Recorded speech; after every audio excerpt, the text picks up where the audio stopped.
Recording as well, and we're admitting a few more to the call. Okay, so let's begin. So welcome everyone again to the SSIU lecture series, and this is class number 9. So we have 3 more classes to go, starting off as of today. And now today on the call, we have a very special guest, Matthew Brodsky, and I'll tell about him in 1 second. I just want to remind everyone to make sure that you are submitting your reflection papers for the class and for today's class as well. Don't forget that in class 12, we're going to have our group project in which you will be presenting. And without further ado, I would like to introduce our speaker today. So as mentioned, we have Matthew Brodsky, who is a Middle East expert and a geopolitical analyst and a senior fellow at both Gold Institute for International Strategy and the Security Studies Group. Previously, Matthew was the director of policy for Washington, D.C. based think tank, the Jewish Policy Center, and the editor of the GPC Journal in Focus Accordingly. Before joining the GPC, Mr. Brodsky was Legacy Heritage Fellow at the American Foreign Policy Council. He has briefed members of Congress, the Department of State, the Department of Defense, Special Operations Commands, and the National Security Council. Just about a month ago, I know that I saw a picture of Matthew Brodsky with the Secretary of State, Mike Pompeo. So of course, we'll be more than happy to hear about that as well. Matthew Brodsky published an immersive of scholarly journals and articles. He graduated from Tel Aviv University. So for some of you that thinking to study in Israel or to take a class over there, that would be great. And without further ado, we would like to present you and to hear from you today about the Abraham Accords, in which you know very close about, and you attended the White House ceremony, I believe, as well. And we are very excited to have you on the call. So thank you for joining us today, Matthew. Thank you very much for having me, and thank you everyone for joining. This is obviously a really big deal, the Abraham Accords, and I'm focusing primarily on the Arab world response, but I'm also going to include the context of the peace deal, the peace agreement, or the proposal that the administration, the Trump administration, put out in January, to give that context, which really provides a better understanding. I have a bit of a unique perspective as I worked with the White House's peace team on several issues. The one most major issue is that I've been their chief media surrogate in Middle Eastern media, which has given me a interesting look from across the ideological spectrum when it comes to discussing this and other issues where I've represented the Trump administration viewpoint and policies. And this, I think, is interesting. Will add to a bit of a different outlook than you might hear elsewhere. So to define the Abraham Accords, it simply establishes peace, diplomatic and trade relations, and normalization of bilateral ties between the UAE and Israel. Bahrain quickly joined this.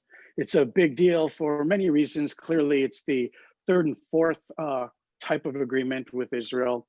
It comes a quarter century after the second Israeli peace deal, which was between Israel and Jordan. That was 1994. And of course, follows the peace agreement with Egypt, the first one, which was in 1979. So this calls for peace, diplomatic relations, and full normalization of bilateral ties. We'll drill down shortly into normalization and its role in Israeli thinking and in the Middle East understanding of what that is. So it lays the foundation for a warm peace, which is another feature that you will hear me discuss as we go on the differences between warm peace and cold peace, especially when it comes to normalization. So to see how this developed, understand that there are some macro, big meta issues that have taken place in the Middle East recently that have made this possible.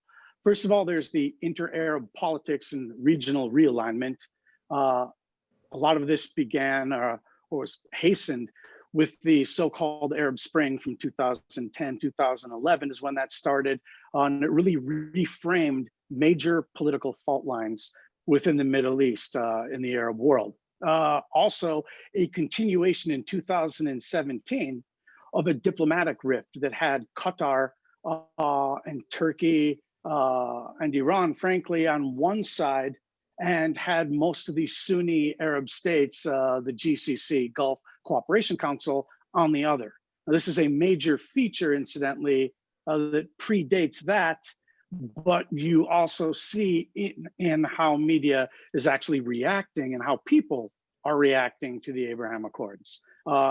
This disagreement from 2017 is about, in large part, Qatar's support for Muslim Brotherhood and other Sunni extremist groups, their support for Iran, but also the use of their behemoth Middle Eastern media network, which I'm sure you guys know of as Al Jazeera, which I appear on actually frequently, but they have the biggest viewership, the widest viewership in the Middle East, and they can shape public opinion on the Arab street like no other place can. There also were joint security concerns between these Arab states, a lot of the Gulf states, and Israel. A lot of that stems from Iran's growing influence in the region. This is something that Israel and the GCC states have all wanted to push back on. Of course, one has to thank the Obama administration for something that they didn't mean to cause, but actually did. Their JCPOA 2015 nuclear agreement with Iran addressed none of the behavioral problems that Iran had, really scared maybe too strong, really it really brought to light for a lot of these Arab states the fact that Iran was basically going to be left, according to this deal, just a screw's turn away from having nuclear weapons in a few years' time after sunset provisions wear off. And it also brought home to them the idea that if the US under the Obama administration was so willing to, to use this phrase, to toss Israel under the bus, what is that going to mean for these Arab states who've had long relations with the United States? This really made them look for a stable partner. And that's what Israel is, a partner in. So there's also, of course, no denying that Israel has had a lot of growth in economics, military, and demography over the past 20 years. And that's something that's well respected in the region. You see a strong horse, you support that. It's actually a phrase that bin Laden himself used a while ago. The other thing is that the Trump administration actually, by wanting to lessen America's footprint in the region, also hastened this. This thinking among the Arab states is that they're going to need allies there. And the Trump administration's thinking is that we could pull out of the region and empower our allies, which is actually a good idea. So there are also many economic incentives, which is another aspect that brought together this reality of the Abraham Accords, and changing cultural narrative, which is a gradual shift in the discourse about Jews being indigenous to the region. Both the UAE and Bahrain pride themselves as countries of tolerance, and it's true. The communications technology, of course, is many things you'll see in the Middle East. Much of this can't happen without it.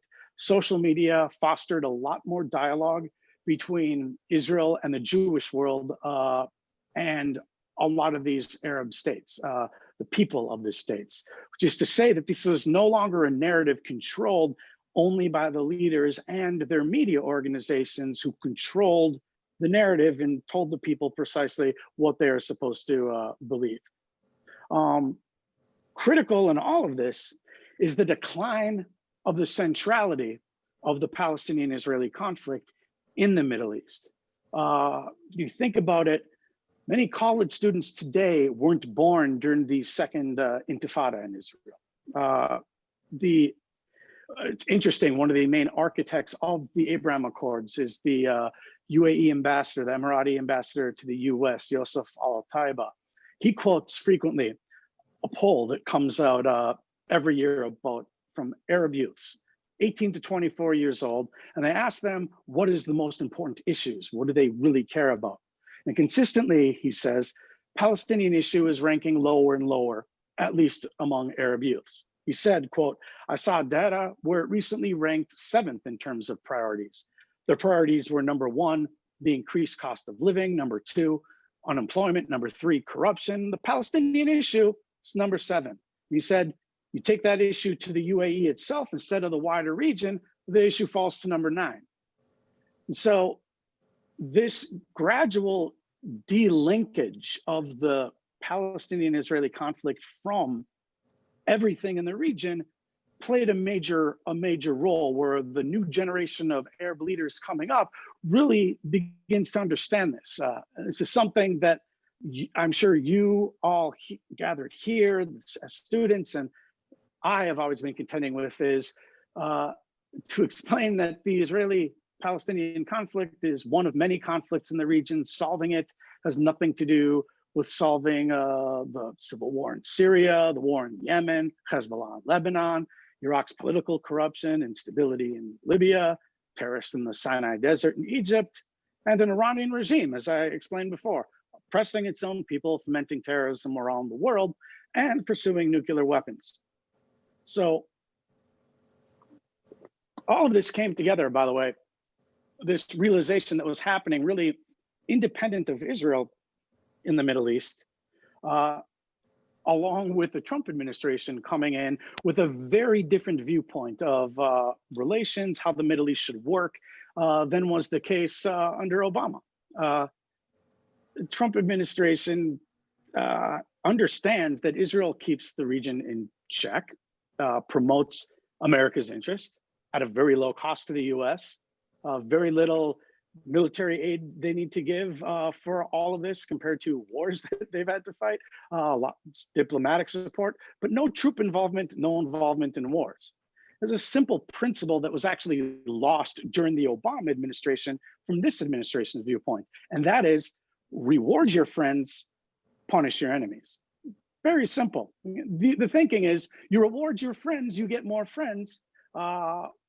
If you will end up getting less enemies if you punish your enemies. That's just should be an obvious thing. But again, under the Obama administration, what we saw was a strategic realignment of the US toward Iran and the Muslim Brotherhood. The nuclear deal was to lock in America's strategic realignment. It was based on a faulty premise. So the Trump administration, wanting to reduce troop commitments in the Middle East, realized he should bolster our traditional allies, and we can play a supportive role. Let them deal with it. To a large extent, incidentally, this is what you've seen from Israel dealing with Iran and Syria. Very important. The Trump administration lets Israel do whatever it wants, or doesn't really come out against it. And that is something that is very different than what Israel believed would happen if they were to strike in Syria with regularity under the Obama administration. And another thing here too, just to bring into this mix from Trump administration thinking, is the understanding of sovereign national interest. You know, he's against globalism for national borders. You see this in the idea when it comes to Arab nationalism and the collective Arab world. This is something the Trump administration wanted to promote, like the Arab states and kingdoms wanted to promote, is deals between sovereign states who have sovereign interests that are not hostage to the Palestinian-Israeli issue. So all of this fits in the context of the peace process, which is a larger issue, which I could tell you about. I'll just hit some high points that are fairly important, but understand that peace deal here, the whole peace process was led by Jared Kushner, son-in-law to the president.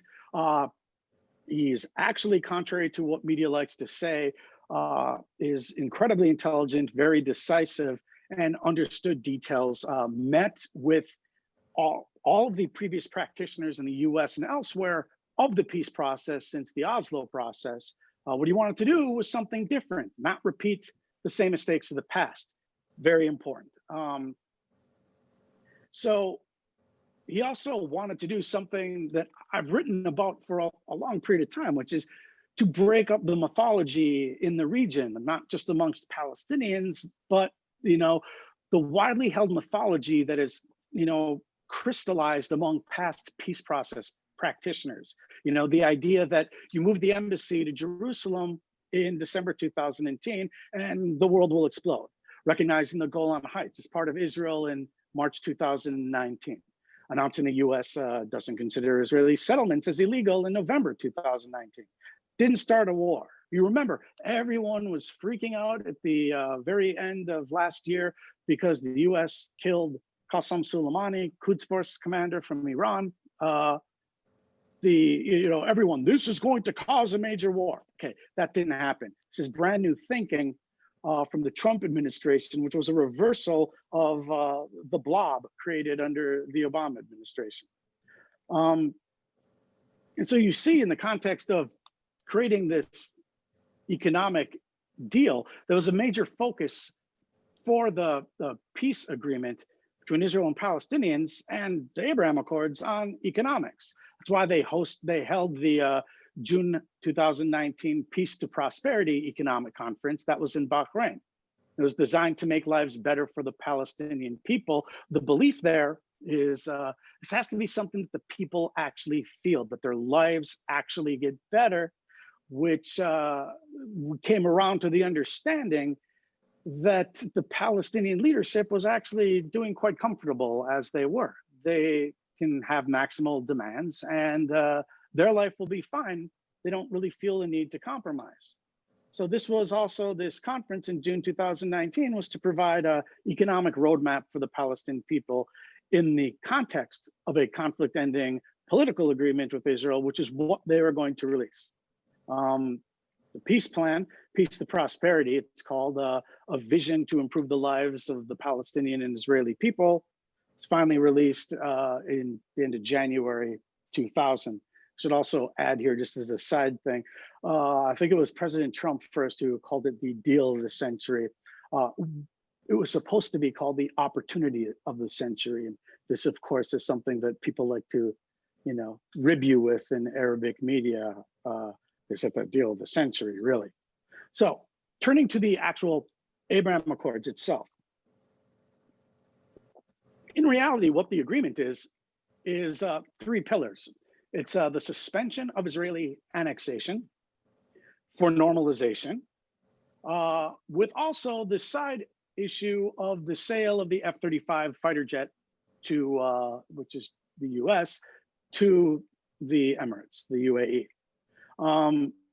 So this, we have to understand the immediate context rather than the macro issues I was talking about. This was presented by Yosef Al-Taiba, the UAE ambassador here to the US, as a way to stall the annexation issue, but it would have benefits for everyone involved. This deal actually came together in about 5 weeks, as he would like to say. So to understand this,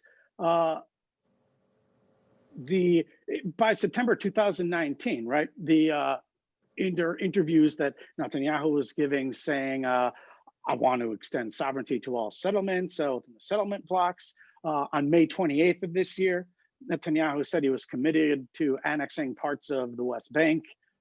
In July, they set a July 1st deadline. And they said once they're done meeting with the US and the mapping committee and going over these things, they'd be ready to do that. June 13th, in response to this, you have the Emirati ambassador, Yosef Al-Taiba, making headlines in Israel because he publishes an article in Hebrew in the daily, Yediot Achronot. And there he's stressing to the Israeli public not to do annexation and its implications, how it would jeopardize relations with the Arab world. So this is all in the lead up to the August 13th day, which is when this deal was announced. So on June 29th, 2020, it was revealed that Benny Gantz, the coalition partner to Netanyahu, that he wasn't going to accept the proposed July 1st, 2020 deadline for annexation, and he would prefer the Israeli government concentrate on COVID-19. On the same day, the US confirmed that the US West Bank annexation wouldn't start on July 1st. Now, you can ask me during the question period what I think actually happened with all of this timing, because it's interesting in the way global affairs works and how people present the deal. Now, if you ask Otaiba, in an interview, he said, quote, "We had relationships with Israel, both on security and cultural side. People noticed there was an increasingly overt Israeli presence in things like sports tournaments, expos, Special Olympics. All of these things were happening without a significant backlash in the UAE. And as we got moving in this trajectory, we got worried that annexation would reverse that. So we got worried that this acceptance of Israelis participating in everyday life in the UAE would be reversed."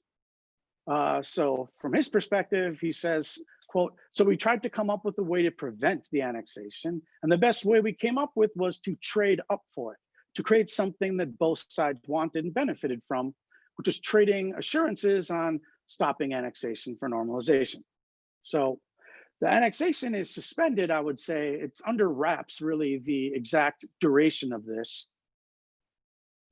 I mean, I have my sense of what it is, but it's a certain number of years, and neither party really wants to explain what that is specifically and lay it out. There's a lot of sausage goes into making the sausage in the deal that you doesn't need to come out quite yet, I think. So on the normalization aspect, the second pillar of the deal, you have to understand that normalization has been an extremely key outcome of any peace negotiation with Israel since the beginning of any peace process. And I mentioned before, warm peace, cold peace. Egypt and Jordan are considered on a cultural level to have a cold type of peace with Israel. Again, these are border states. They've fought to get against Israel in wars. They've lost soldiers. There's a larger reason for that, one could certainly argue. Incidentally, the military cooperation is very good with both those states, between Israel, Egypt, and Jordan. All of those factors are actually absent from the UAE and Bahrain. This is something that, to provide an understanding of normalization from an Israeli perspective and its history in the peace process, the peace deal with Egypt in '79 had normalization written in it, in Arabic, tatabi al-alakat, or tatabi, okay? Syria negotiations, that took place from the 90s to 2000. This is actually something I wrote my thesis on at Tel Aviv University. And this was something where Assad would not commit to full normalization. To not normal relations in Arabic. In fact, there was an incident diplomatically where he spoke and used a term in Arabic, which means regular relations, alakat adiyah, which is not the same thing legally as full diplomatic relations. This was actually a feature for as long as the negotiations went on, which was until the year 2000, that he wouldn't commit to normal peaceful relations. And constantly, when you look at the peace process going back and forth, you hear phrases from Israel: the depth of our withdrawal from the Golan will match the depth of the normalization, the depth of the peace. It's a big deal. Also, understand Shimon Peres came out with a book, The New Middle East. I have here read it from 1993, The New Middle East. And it calls for a lot of what we're seeing in the Abraham Accords. But at the time, it was considered very threatening to the Arab states. It was seen as a way that Israel would economically dominate the region, which is something it couldn't do instead of like militarily. This is something they were trying to do. So it's also interesting, I think, to point out that on August 13th, the day that this deal was announced and came out, there was a poll released by Channel 12 in Israel, and it had 76.7% of the Israeli respondents back the peace deal, the normalization deal with the UAE over annexation.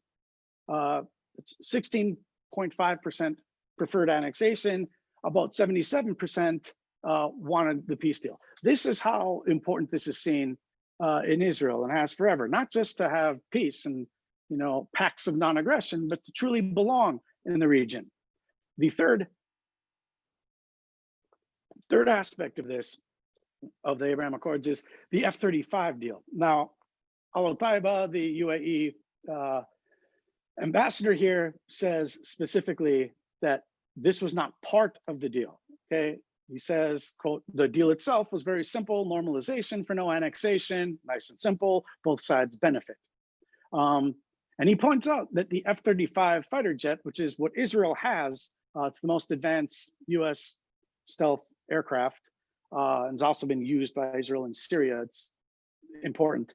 But that's something that the Emiratis have been trying to acquire from the US for 6 years. He points out that there are platforms that they've been trying to acquire from the US since George W. Bush was in office. So from his perspective, the Abraham Accords widens the aperture. It creates a more conducive environment where these types of military sales can go through if Israel doesn't have a problem with it. And again, that's something I can get into the inner workings of that aspect afterward in the Q&A section. So I'll focus now on the Arab world response. So as I said, just generally speaking, in the beginning, there already was this rift, right, between Qatar, Iran, and Turkey. And I've done the news networks from all those places, except Iran, I won't really do, at least not Iran if it's associated with the state. And then there were those, obviously, that supported the deal. The Qatari media, just generally, leveled a lot of criticism about the deal. But again, the motivations for this are not just anti-Israel, which is a part of it, or pro-Palestinian. A lot of this is directed at this divide, at the UAE. So you see them pushing very hard in the opposite direction. In the past 2 decades, the Qatari media and Turkish President Erdogan have placed an emphasis on creating the narrative that it is Erdogan who's defending the Islamic holy sites in Jerusalem. So Al Jazeera has consistently aired reports on how the Al-Aqsa Mosque is a key holy site in Islam, is in greater danger from religious Jews seeking to undermine its position there. You hear this from Palestinian leadership as well. And it's brutal Israeli police forces who are, allowing this to occur and promoting the narrative again that Erdogan is the true champion of Islam now. This is a newer development, of course, in the past 10 or so years of Turkey and Erdogan taking on this role. So one of the benefits of the deal, of course, will be the people in Abu Dhabi, right, in Dubai, UAE, or Bahrain. These are people that are going to be able to come. Muslims will be able to come to Israel. They'll be able to visit Jerusalem. They'll be able to visit the Al-Aqsa Mosque. They'll be able to see that these arguments that are being made are nonsense. And I think that's something that's fairly important too, as you try to drill down under crystallized mythology that exists around the entire conflict. Now, one response, I think something to look at the Arab world response, look at the Arab League response specifically, okay? Remember, announced this deal in August 13th. The signing ceremony was, if I recall, September 15th. So about a month in between the announcement and the deal. Palestinian officials called for an emergency meeting. This is a normal thing that they would do. They did this after the Peace to Prosperity deal was released in January. But they were told by the Arab League that they had to wait till September, mid-September, which is when there was a regular meeting already scheduled. That itself is unique. And recall, after the Peace to Prosperity deal was released in January, the Arab League did condemn it. This is something the administration knew was going to happen. They were prepared for that. They realized it. That's the normal course of reactions, right? This time, though, the Arab countries refused to condemn the UAE. They had a 3-hour discussion the senior Arab League official ultimately blamed the Palestinians for the failure to pass the resolution, claimed that, this is a common feature you'll see, the Palestinians had insisted either there would be condemnation or no statement at all. In other words, maximum demands or nothing. So the Arab states, they offered compromise language, counter amendments, but they were all rejected. Saeb Erekat, the chief PLO negotiator since the beginning of the Oslo process, who incidentally recently passed away, called on the Secretary General of the Arab League to resign. It's a very unusual development. It's a big blow to the Palestinians, who were actually holding the rotating presidency of the Arab League at that time. For decades, the Arab League has served as a rubber stamp for the draft resolutions that Palestinians put forward. And the Emiratis came out and said that the normalization agreement was not done at the expense of Palestinians, adding the deal managed to stop Israel's annexation plans in the West Bank. They also stressed that the decision to normalize with Israel was a sovereign decision made in accordance with the UAE strategic interest. Again, very important. The UAE and the going line from this camp is that we are actually preserving for the Palestinians a two-state solution. And what they're doing is, by condemning this, is spiting themselves, which is something that we've seen frequently. And also, again, the UAE is doing this in sovereign interest, a belief that the Trump administration held against globalism, against that believes in nation states having interests. Europe can deal with Iran one way, but the United States has its interest, and if Europe isn't going to go along, we follow our own deal. Another aspect of this, when you look at Bahrain's response, again, they've hosted the Peace to Prosperity Conference to begin with because of their really close ties. They host also the US Fifth Fleet. So they had already had really close ties with the United States, and their foreign minister gave an interview on Israeli TV channel 13 at that time in June last year, calling for open communications with the Jewish state. He concluded, Israel is part of the, quoting, Israel is part of this heritage of this whole region historically, so the Jewish people have a place amongst us. Their ambassador here, Khalifa, points out that they haven't had a role really in any of the negotiations with finding a Palestinian solution. He left it to the Palestinians to formulate their own deal. But his vision essentially is that he came to the same line that the Trump administration was at, which was there are many initiatives in the past that attempted to solve the Palestinian issue, and we're thankful for these actions. But until today, these efforts were stagnant because they were not embraced by the stakeholders themselves. And so we truly believe this shift in mindset will propagate a more positive outcome in the days and months ahead. And that's very important because I can tell you, having gone back and forth with talking points and having to say them frequently on Arabic networks, this is almost the exact same wording.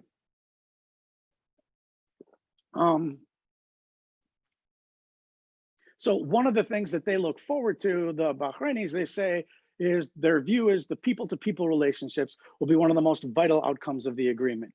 And you've seen the basis already laid out for a warm peace. The UAE response, you can look at Emirati newspapers, which have obviously called the deal historic, giving praise to MBZ, the Mohammed bin Zayed, the Crown Prince of the UAE.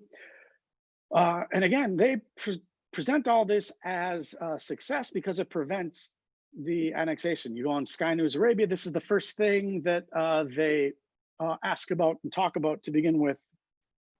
And they were also key in the aftermath of this agreement on hosting Israeli commentators who were fluent in Arabic. And a lot of that was, of course, to emphasize Israeli-Qatari relations, interestingly enough, because it would bolster the Emirati claim that in their own inter-Arab Cold War, that Qataris are being hypocrites. They are also, talking with the Israelis, nothing big here. They're just trying to call out the UAE. So there's already been a outpouring amongst public officials, creation of a lot of committees in economic deals signed. I'm not going to focus on all the economic deals. I can do that elsewhere or at some other point. You also see, incidentally, a very interesting interview just a few days ago on November 11th, held by the Israeli think tank, the Institute for National Security Studies. It hosted Yosef Al-Otaiba, again, the UAE ambassador, and it was Yonit Levy, the Channel 12 from Israel, the anchor, and also Amos Yadlin, the INS as executive director. Fascinating interview, I believe a first of its kind that was held out there, and you really get a sense of what is possible, things that I think we take for granted in the United States. Now, what the UAE says about Palestinians, look, they say, and quoting the Emirati ambassador, the initial Palestinian reaction was disappointing, to be honest, because we all know that the Abraham Accords did stop annexation. And if it wasn't for the Abraham Accords, we'd be having a discussion on the impact of annexation and a one-state solution. So it's disappointing. So I should also point out that as a part of this, the Arab Peace Initiative and the two-state solution is a major fixture for the Arab world. Okay, the Arab Peace Initiative from 2002, ratified again in 2007, and I forget which other date, I think 2015. This is the main basis that they go off of. So that's why they speak of maintaining the possibility of the two-state solution, where, of course, depending on which Israeli you want to talk to, can support two-state, one-state, different versions, whatever. And you saw, obviously, the United States under the Trump administration have some form of ambivalence to what the outcome was. So the UAE has been very positive about pushing this forward to a very forward-leaning degree. They are interested in breaking the ideological taboo that Muslims and Jews shouldn't be getting along together. They're building the Abrahamic family house, the idea of tolerance and inclusion, respect and acceptance. They're already there. And this is something that they hope to be welcoming Jews into the region. I just saw Jason Greenblatt, one of the people who worked with Jared Kushner for the first half of the peace negotiations. He was in the UAE, I think like last week, may still be there. Now, we turn, of course, then to the big fish, right? In the world of normalization, everyone asks, what about Saudi Arabia? So Saudi Arabia, what I would point out to you, the reality has been changing in Saudi Arabia for a while. Now, in 2018, MBS, the Crown Prince, gave an interview to The Atlantic saying that Israelis have the right to their own land, that the Kingdom of Saudi Arabia shares interests with the Jewish state. That was an initial type of thought.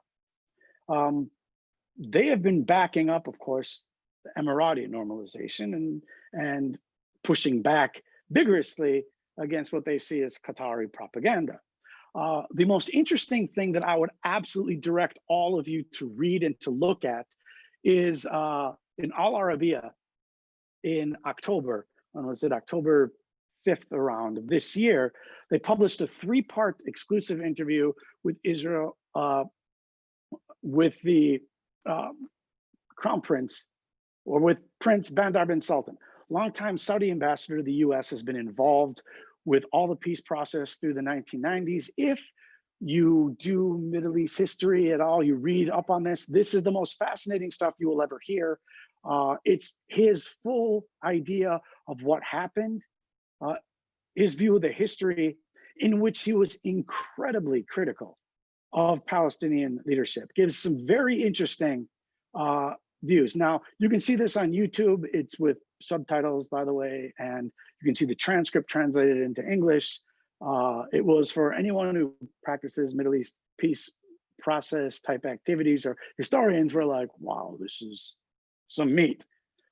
Some things, some highlights of what he said. And again, this doesn't happen unless the region has grown fed up with decades of Palestinian leadership.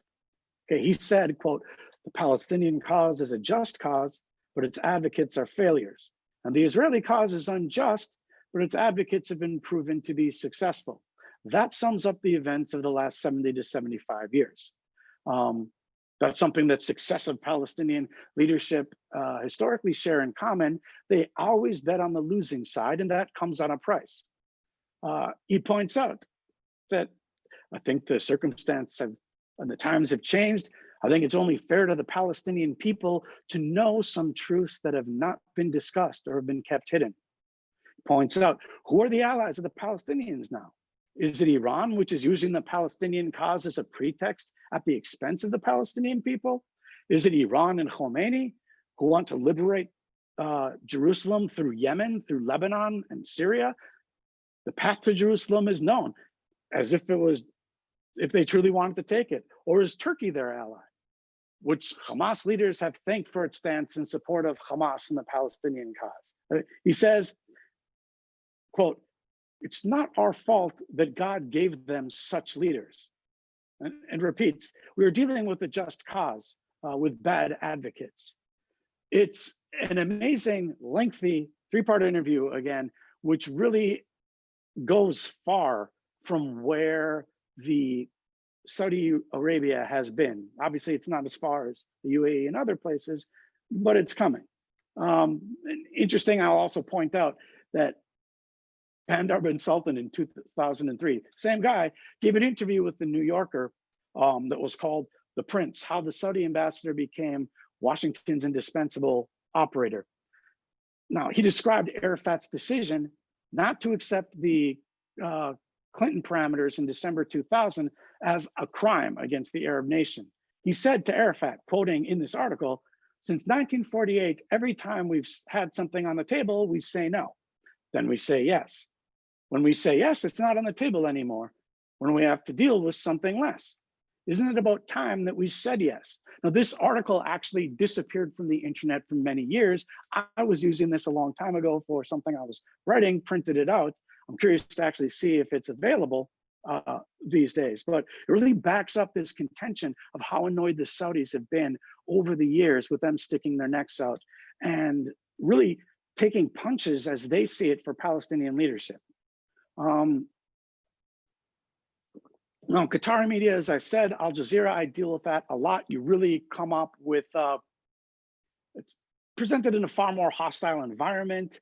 I've already covered the divide between these Gulf states and their action. I would say the Qatari media basically emphasizes Palestinian outrage, criticizes the UAE.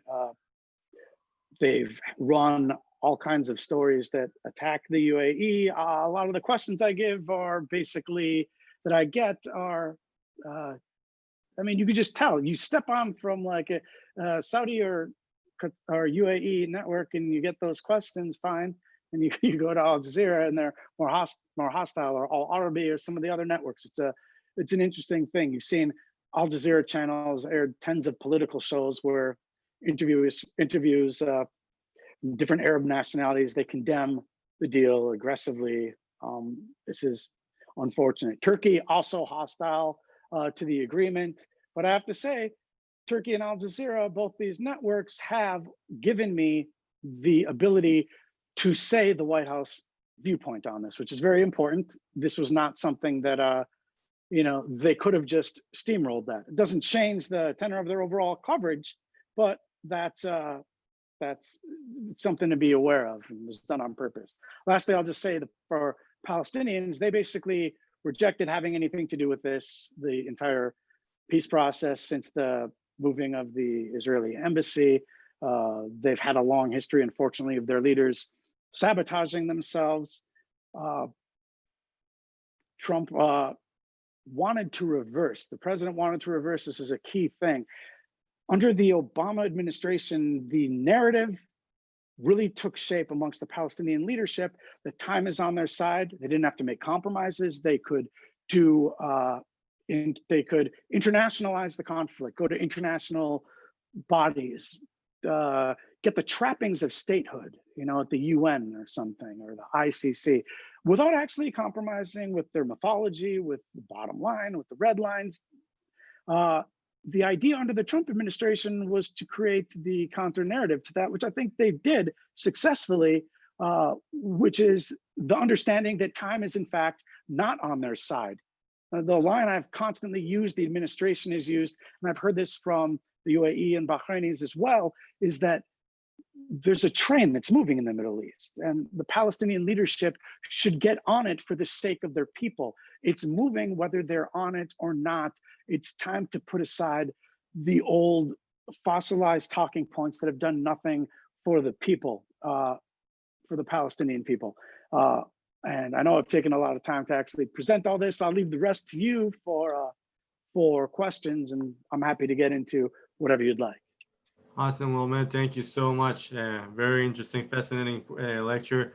I'll also let you know that currently good friends of Students Supporting Israel organization, Reservists on Duty, their activists are currently in the UAE and the delegation meeting young UAE people, and watching their posts online, and they like almost like in Ethiopia. They can't believe that such a thing is actually happening, that they're in the Gulf meeting people their age and their friends, and those people are thirsty to find out more about Israel. So I think that this is a great thing. We have many questions coming in. Sure. So I'll start it right on. And the first question is coming from the Bay Area. Is the deal with Iran good or bad for Israel? By not having a deal, do you believe that Iran is more free to develop nuclear weapon that might be used against Israel? So this is the first question that we'll challenge you with. Okay.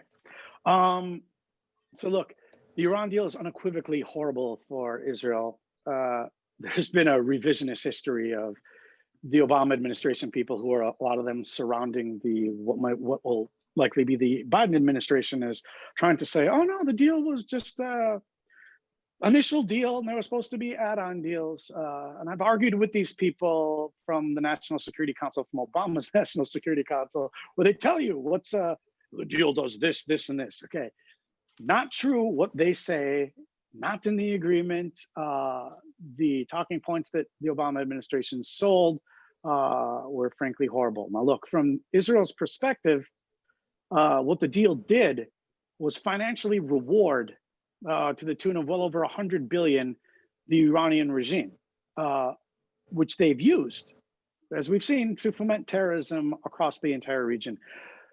Without, and also understand the Iranians are smart enough to know, the leadership, that the idea that they would just have a massive breakout for a nuclear weapon absent a deal or within the deal wasn't actually what they were going to do. They were going to cheat amongst the margins because the deal itself was so pitifully bad, it wouldn't have prevented them. Just for example, there's no verification regime that actually works. So there's no way we would know if Iran is treating fully, because they could just essentially declare a site as a military site, not a atomic uranium site or related to that. And then of course the IAEA wouldn't have access. We've seen, of course, from the Mossad raid there that they had a weaponization program. Remember, the Obama administration said that we would verify all the dimensions of this military use of the nuclear program. This was promised, of course, but they didn't do that. So the deal was horrible. Iran's idea was to cheat on the margins forever, to gain the economic concessions and to wreak havoc throughout the region, as we've seen. And then when the deal is, the last sunset clause disappears, then they would be left with a fully functioning industrial-sized nuclear program on their own soil, like a screws turn away from having nuclear weapons.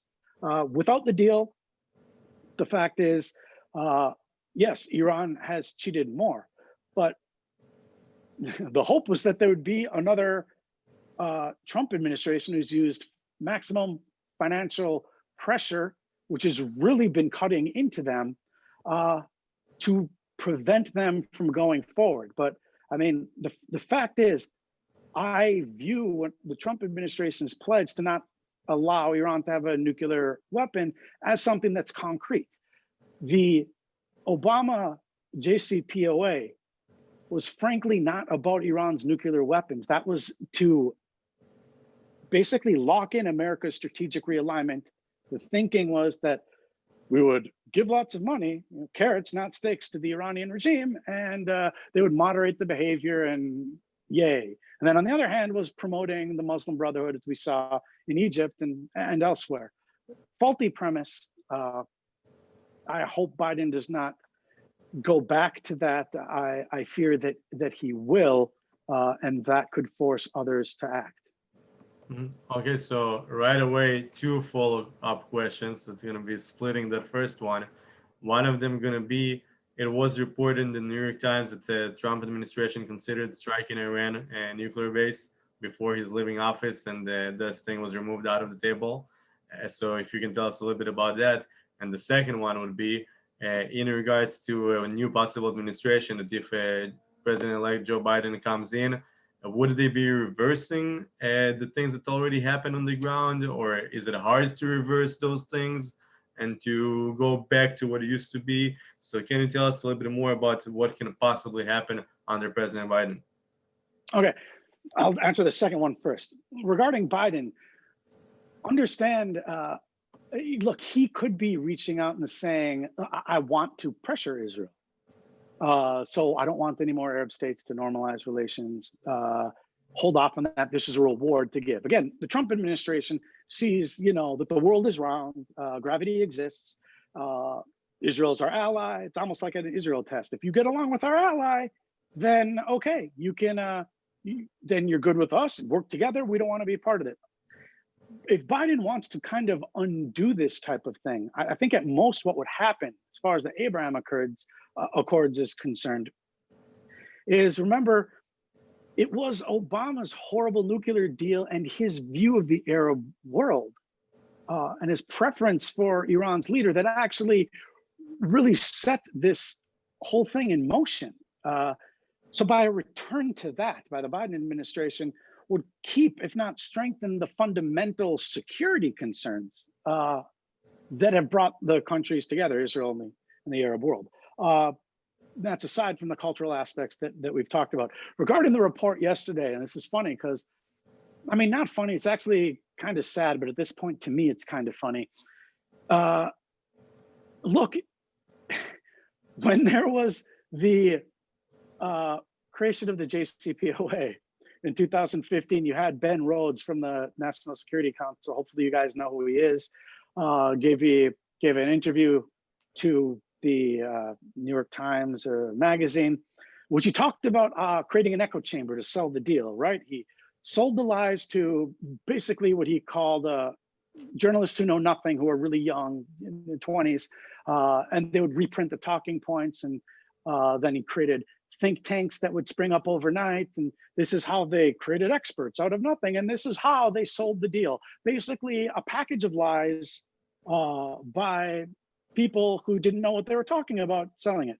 Now, you've had an unprecedented amount of the media, the toxicity in American media, to portray everything the Trump administration does as, oh my God, we must rend our clothing and run for the hills. War is coming. We've seen that on all the things I said before about mythology, the embassy move, the killing Qasem Soleimani. You'd think that would have had that big of a response. Yesterday, what we actually saw was a meeting that typically happens between Trump and his principals, in which they discuss a range of options on basically the national security issues that they face, in which case the president asks questions. This is incidentally the same type of thing that happens, it happened under the Obama administration, it's happened under the Bush administration. Now you look at what actually was written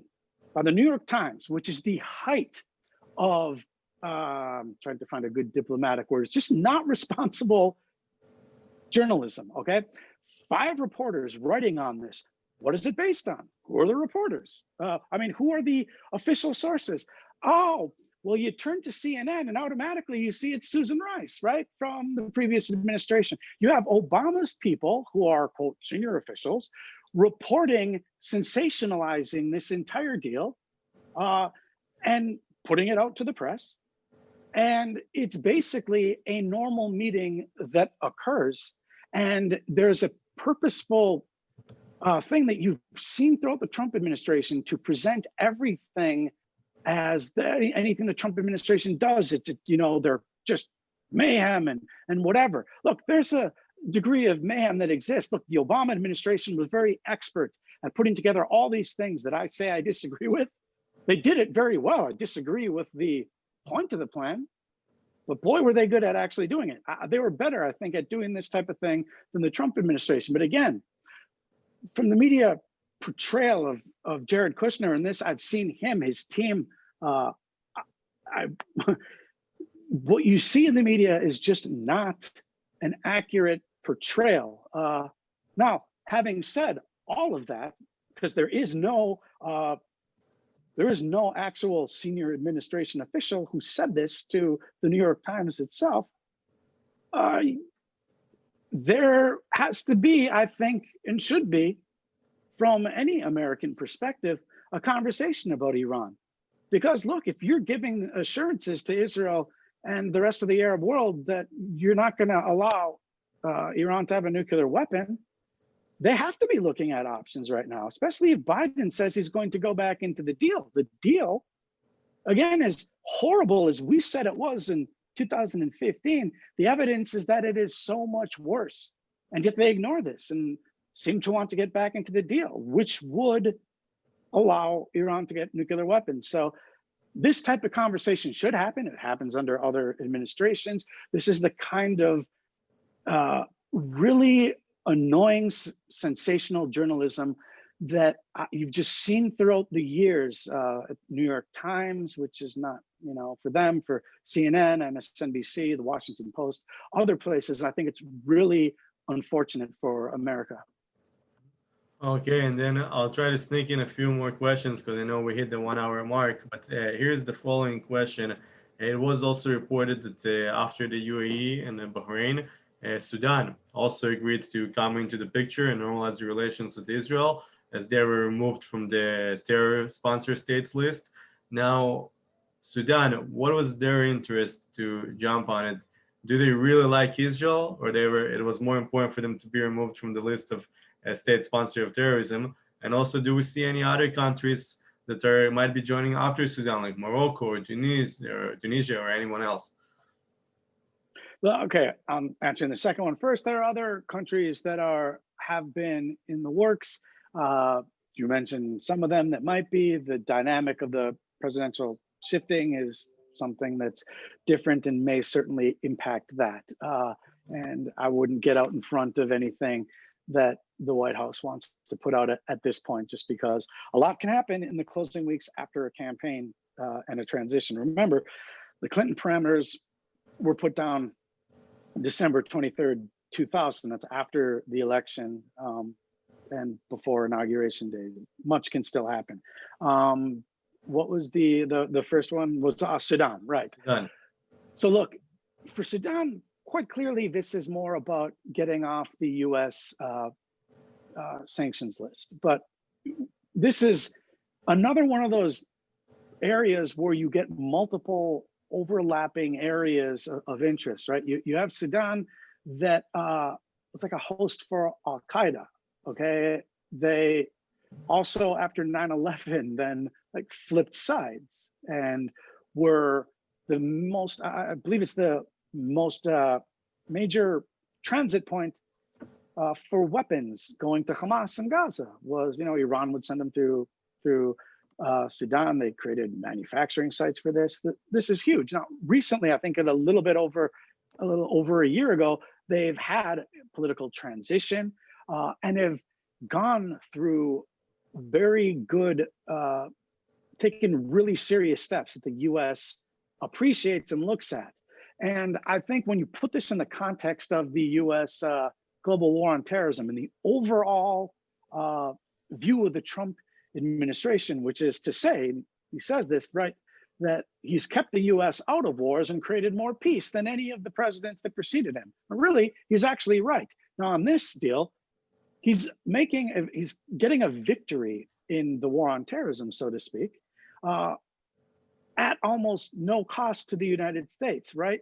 He is helping them to rebuild their economy and allowing Israel to work with them because there are a lot of other issues they have there. Now, I can tell you, I've been on Arabic networks with Sudanese politicians, and this is a big deal for them. They are going to have conversations that their politicians there, they need to vote on normalization. The official line basically at this point is that we believe that they're going to make what is ultimately the right deal for the people, which is that normalization with Israel is linked with them being off the U.S. terrorism watch list. And so I think on its own, Sudan coming into this is very important for the U.S. It widens the circle of peace and those people who are allied against Iran.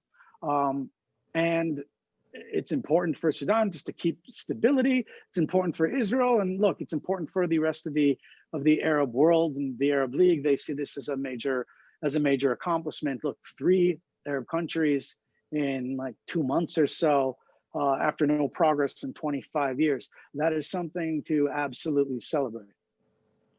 All right, and then thank you. I have 2 last questions that will finish it up. The first out of the 2 is the following. So 1 second. The following question. So do you believe that the deal of the century accounted for both Israeli and Palestinian interests, given the Palestinians were absent from the room, according to many journalists or many other people that said that the Palestinians were not a part of this negotiation?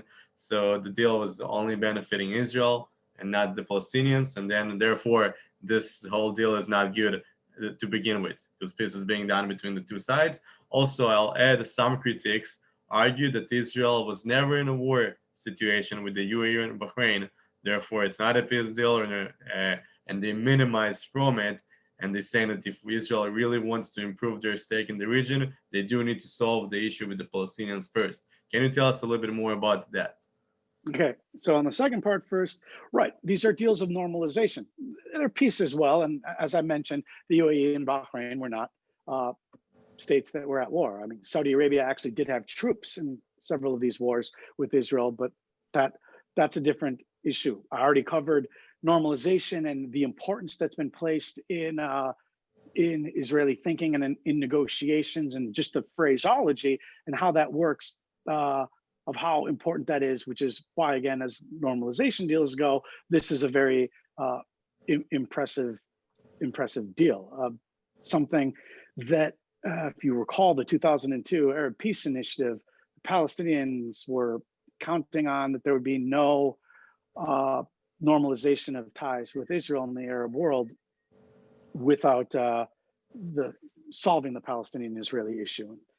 So we've seen that time has moved on, and as I've said, the train is moving, the rest of the region is going, and the Palestinians need to get on. Now, as to the actual peace to prosperity vision for peace, the deal that was laid out in January, well, here's the deal. Palestinians decided, the leadership, that they weren't going to play a part of it. Now, let's also remember that they have crystallized, fossilized talking points that have remained constant. Okay, so they should be at the table because they should have a say in it.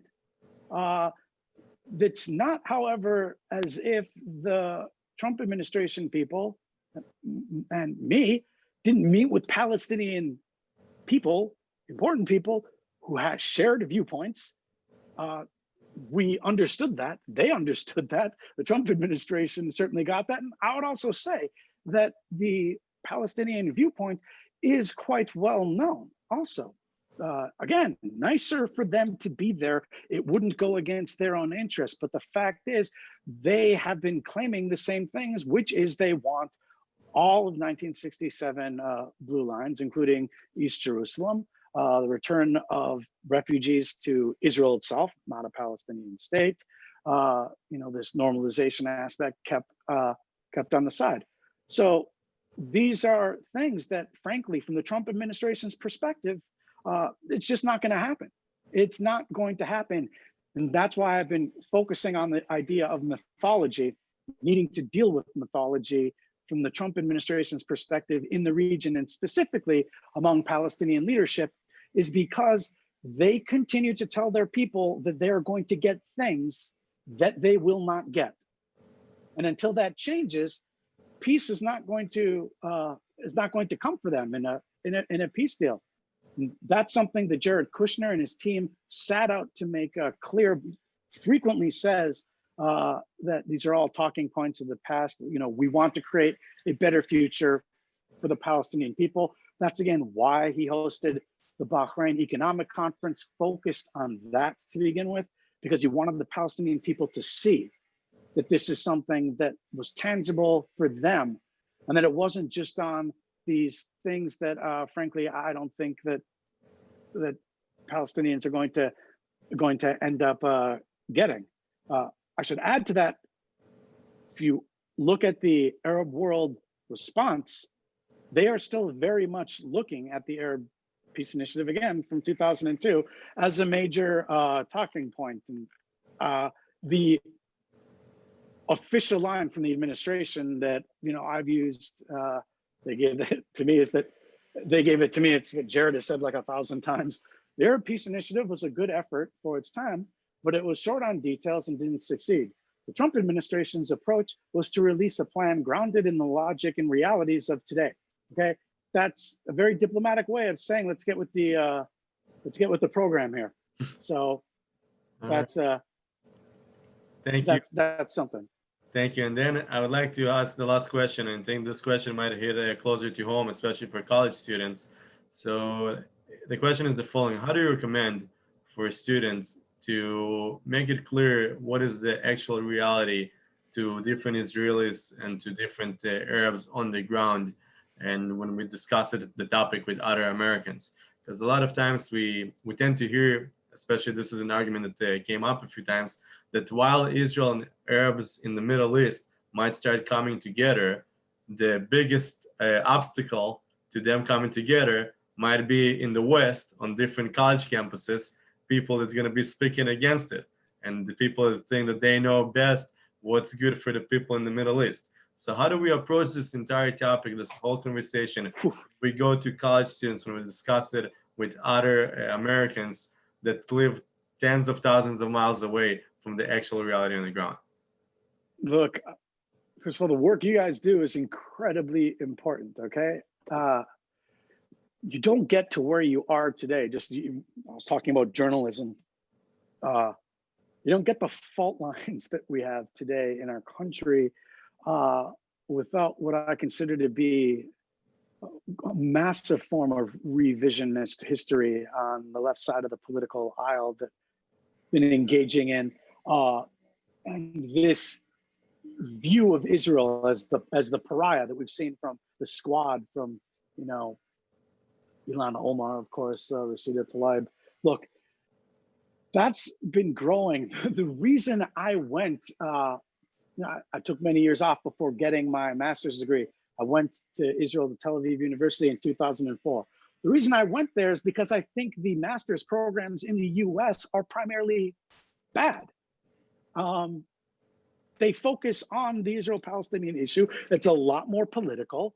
They're horrible. Some of these professors are ridiculous. These are things that you guys have to deal with on campus. In Israel, actually, they kind of didn't even want to touch the Arab-Israeli topic, only in a historiography sense. They didn't want that to be the main focus. So I think that work still needs to be done. I don't have a very good solution. I think the anti-BDS movement is very important to the idea that, you know, we're signaling out Israel is absolutely ridiculous. It's basically anti-Semitism, that BDS movement. As far as things go in the region with obstacles, I mean, look, reality is dictating that, as I said, the train is moving forward. If you look on the ground, and I hear this from settler leadership also, who would obviously like to be called something different. Those who live in Jewish communities across the Green Line will certainly stress that they have very good relationships with Arabs. What they want is a better future. The Palestinians who live there. and that their primary concern really is having a better economic opportunity. Now, I'm not going to get into myself various versions of what that looks like according to the vision for peace, but I think that narrative is chipping away as more strategic interests align together between Israel and most of the Arab world. With Palestinians, I would love to see an end to the conflict. Everyone would love to see an end to the conflict. I think it's incredibly important, as I said, what Saudi Arabia, what Prince Sultan said, Bandar bin Sultan said, is incredibly incisive. There needs to be perhaps new Palestinian leadership or willing to compromise on their part. We all know what the major talking points are, but I mean, I've had to say this frequently on Al Jazeera and other networks as dealing with reality, that the idea that Israel is just going to pack up and leave the old city of Jerusalem, the holy city, those holy sites for Israel, it's not going to happen. Like, sorry, I know y'all want to say that this is going to happen this way and that. It's not going to happen. Okay, the return of the refugees to Israel to swallow it up as a, as a Jewish state, it's not going to happen until we start dealing with reality, which is what this peace plan was about. There's not going to be much progress. I think this administration did as much as it could to make that happen. And I think they had a lot of buy-in from the region. But look, a lot of this depends on where we go as a country ourselves. I am concerned about America's future with what I see in education system, what I see on the streets. And I'm glad there are groups that actually focus on this, because when you have people who are brainwashed, graduating from college, then becoming journalists, you get the kind of nonsense you see last night or in 2015. You get people who are incredibly slanted and frankly anti-Semitic on some parts. And I would like to see that disappear. Well, Matt, first of all, thank you so much for the hour and 20 that you presented to us. It was super interesting. I learned a lot of myself. I know the students learned a lot, and of course, all of the viewers that joined us. I do want to recommend people that would like to follow your work to go on your Twitter at RJ Brodsky, and you can follow Matt on his Twitter account and his latest updates. And of course, you can also visit his website and at matthewbrodsky.com. Now, from Students Supporting Israel, again, I would like to thank you in the name of our movement for the lecture today, and we'll be more than happy to stay in touch and to keep communication, and to hopefully, when COVID is over, to see you visiting our campuses whenever you have time to do so as well. I can't wait. Thank you. Thanks a lot. For sure. Have a great day. Thank you. Thanks.